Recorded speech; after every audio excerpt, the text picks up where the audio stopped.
નો drugs સુરક્ષિત અભિયાન અંતર્ગત અડાજણ વિસ્તારમાંથી પકડાયેલા લાખોના હાઇબ્રિડ ગાંજા મોકલનાર મુખ્ય સૂત્રધાર આરોપીને એસઓજીની ટીમે પકડી પાડ્યો છે.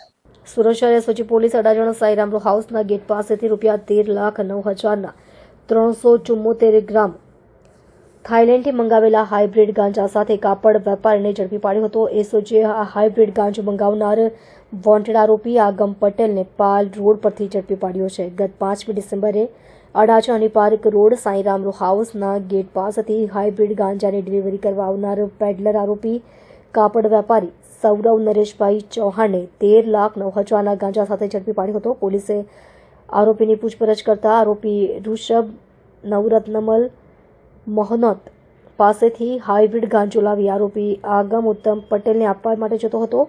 એસઓજી પોલીસે હાઇબ્રિડ ગાંજો મંગાવનાર વોન્ટેડ આરોપી આગમ ઉત્તમભાઈ પટેલને પાલનપુર ગામ રોડ ઇન્ફિનિટી બિઝનેસ હબની સામેથી ઝડપી પાડ્યો હતો.